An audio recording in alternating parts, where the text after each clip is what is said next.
Meus amigos, eu vou começar essa nossa conversa rememorando um fato pitoresco que ocorreu comigo há coisa de pouco mais ou menos 5 anos, 4 anos por aí. Eu tive uma reunião de negócio, eu teria uma reunião de negócio que aconteceria na terça-feira em Brasília.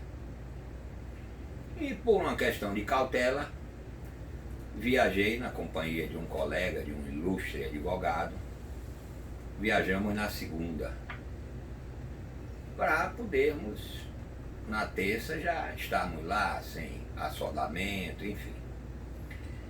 Ao chegarmos em Brasília, recebemos um telefonema do colega, que iria estar conosco no dia seguinte, suspendendo a reunião e remarcando-a para quarta-feira. Aí conversamos e resolvemos ficar em Brasília, embora não tivéssemos nada naquele dia para fazermos. Em face disso, resolvemos ir num restaurante que eu gosto muito, chamado Dom Francisco, nas margens do lago, e que serve o melhor bacalhau do Brasil.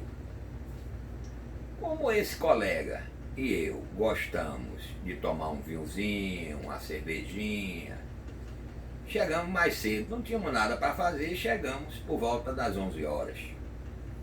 Quando lá chegamos, já tinham algumas pessoas, um grupo de pessoas reunidas, umas 12 pessoas reunidas, todas muito bem vestidas, de paletó e gravata e tal, numa situação lá perto ali já do lago propriamente dito.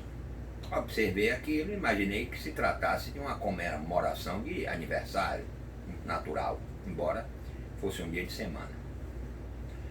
Bom, ali ficamos, lá para as 2 horas mais ou menos, tomando um vinho muito bom, nós pedimos o bacalhau. O bacalhau demorou a chegar, chegou por volta das 15 horas, aí continuamos, e a mesa lá, as pessoas lá, às vezes uma ia lá no toalete, voltava, risadas, risos, gargalhadas, e nós ali no digestivo e tal, no cafezinho. Lá para as 4 horas eu fui no trio das 16 horas, eu fui no toalete e me bato de frente com quem? Rodrigo Janot, o Procurador-Geral da República. Tomei um susto. Cumprimentei ali e tal, voltei e disse ao colega, olha, ali é o Procurador-Geral. E tudo indica que os outros também o sejam. Outros da equipe dele. Será que é aniversário? Chamei o garçom e disse, não, quase todo dia ele vem aqui. Eu digo, mas ele passa o dia todo? Disse, às vezes. Eu fiquei estarrecido. Falo isso a propósito de uma notícia que leio aqui e que fiquei ainda mais estarrecido. Leio aqui uma matéria que diz que Comissão Eleitoral adia por 30 dias votação para a renovação parcial do Conselho Superior do Ministério Público Federal. Vou no corpo da matéria e lá encontro a fundamentação. Por que essa comissão eleitoral adiou por 30 dias a votação? Leio aqui. A ausência de auditoria permitiria, por exemplo, excluir candidaturas, transferir votos de um candidato a outro ou até mesmo excluir votos, diz trecho do parecer técnico.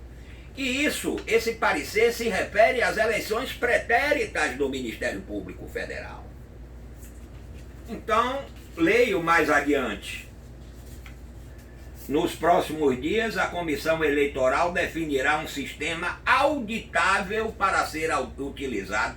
Ou seja, o sistema que existia anteriormente não era auditável.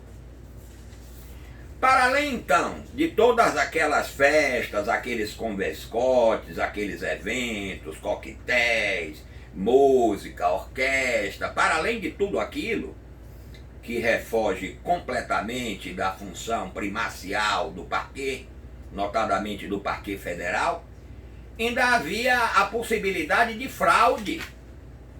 E se havia essa possibilidade, é preciso que isso seja investigado até as últimas consequências, para que essa excrescência inventada pelo lulopetismo, esse sindicalismo no Ministério Público Federal, não continue a ser a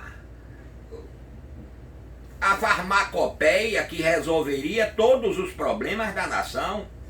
Vejo que esse novo Procurador-Geral da República, por mais esforço que faça na defesa intransigente da Constituição, como ele vem fazendo, a todo momento ele é questionado pela maneira como ele foi escolhido, mas essa maneira é consagrada no mundo todo. Nos Estados Unidos, por exemplo, é o presidente quem escolhe o diretor-geral da CIA, do FBI, o ministro da Justiça. Assim na França, assim na Inglaterra. Se ele, na sua escolha, se equivocar, o povo, a Constituição diz, todo poder emana do povo. O povo, lá adiante, o renegará nas urnas, continuando a democracia a ser praticada na sua maior amplitude, sem que o sindicalismo invada instituições que devam ser, como é o caso do Ministério Público Federal, cercada de cerimônia, de protocolo, de respeito, com certa austeridade no proceder, como nós vemos o comportamento exemplar do professor Augusto Aras. Muito diferente daquele outro que o antecedeu, que se encontrava clandestinamente com advogados de investigados em bar de botequim, em botequim de beira de estrada, como demonstraram as fotografias da revista Veja, as tais fotografias. Então é preciso que se vá fundo nessa investigação, até porque nós temos aí um outro fato de grande significado para a democracia, que precisa também ser revisitado pelos senhores legisladores. Essa questão da lista tríplice para os ministérios públicos estaduais, os governadores não têm a menor chance. Faz-se ali uma lista tríplice e entre aquele ali ele é obrigado a escolher, podendo ser até um inimigo pessoal. É isso que a democracia quer? A democracia quer poderes harmônicos, quer que não haja discrepância entre o chefe do executivo e o parquê, a não ser em casos de responsabilidade. Então eu estou profundamente preocupado e lamento mais uma vez, ainda uma vez, que a mídia nacional não se debruce sobre essa questão com a amplitude que esse fato gravíssimo requer.